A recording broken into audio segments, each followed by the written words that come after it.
At nakarating na nga po kay Secretary Gatchalian ng DSWD ang nagtrending po na si ating Buntes kung saan ay umano'y ang kanyang natanggap na ayuda mula sa DSWD na 10,000 ay 1,500 na lang ang itinira. Kaya nga naman tutulungan umano itong si ating Buntes na magreklamo at kakasuhan ang barangay official. Naku po, mukhang dawit ata si konsihal at si kapitan dito. Ang tanong natin, si kapitan nang talaga ba ang may pasimuno nito o posible kaya posible kayang kasabwat din itong si mayor at si congressman, mga kababayan po natin.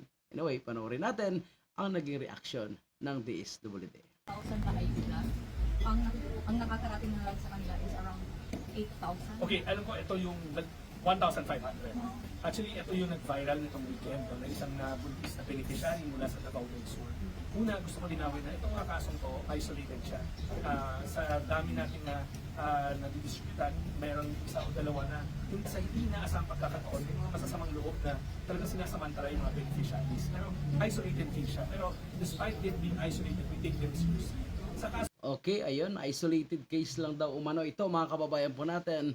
At hindi naman daw ito nangyari sa lahat ng mga beneficiary ng DSWD. Ang tanong pa rin po natin, sigurado po ba na isolated lamang ito? Imposibleng ito ay matagal na po na isyu na pangkukutong sa mga maliliit po nating kababayan, lalo na po sa mga OFW na umaasa sa ayuda, sila pa ang pinagkikitaan ng ilang mga politiko. Actually, yung ganitong issue po ng ayuda scam diyan sa Davao del Sur, Davao del Norte, ay matagal na nga po ito. At ito nga rin po ang tinutukoy po ni Gobernador Jovahib na rason kung bakit siya pinag-iinitan dahil in-expose niya ang ayuda scam diyan sa Davao del Norte. Kung ganon, ibig sabihin may mas mataas pa kaya ng mga opisyal ng gobyerno, hindi lang po si konsihal o si kapitan o kung sino mga alipores ang kumukuha ng ayuda na natatanggap po ng ating mga kababayan. Imagine nyo, kahit doli, tupad, lahat po ay wala silang sinasanto, ay kanilang binabawasan. So sana sa pagkakataong ito, titingnan po natin kung kaya ba masolusyonan ng DSWD at mawala na po ba ang mga reklamo ng ating mga kababayan na nakakaranas ng ayuda scam. na to, yung pregnant natin na beneficiary, nakatanggap ng 10,000. At gusto ko rin linawin na during payout, buo ang natatanggap nila. Pag nagbigay ang DSWD po yan, kasi we verify it, we make you sign. Hindi nangyari yung kaltasan sa loob ng payout center ng DSWD. Hindi nangyayari yun. Pero minsan sa hindi nasa... So tama, hindi naman talaga nangyayari sa loob.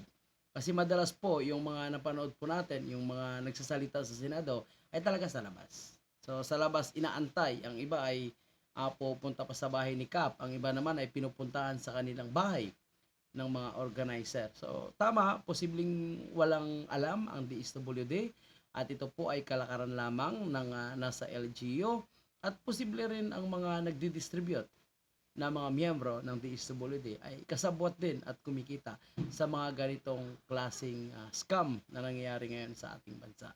So posibleng walang alam yung national government. Pero sa local government, duda po tayo, mga kababayan po natin, sa mga ganitong klaseng kalakaran.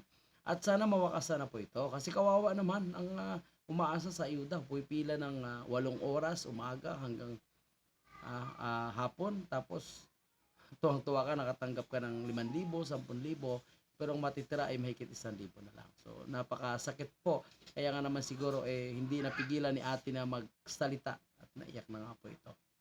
Pag uwi nila sa lugar nila, may mga masasamang loob na nananamantala.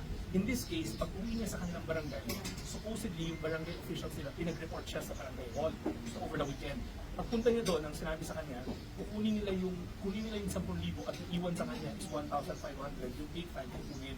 Ang rason daw ng barangay officials para maparte-parte at makipamigay sa mas maraming tao. Una, hindi yun ang layunin ng programa.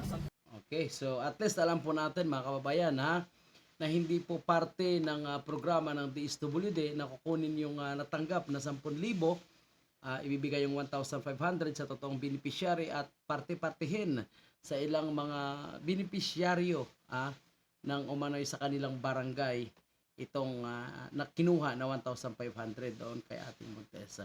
At abangan po natin kung ano magiging update po nito.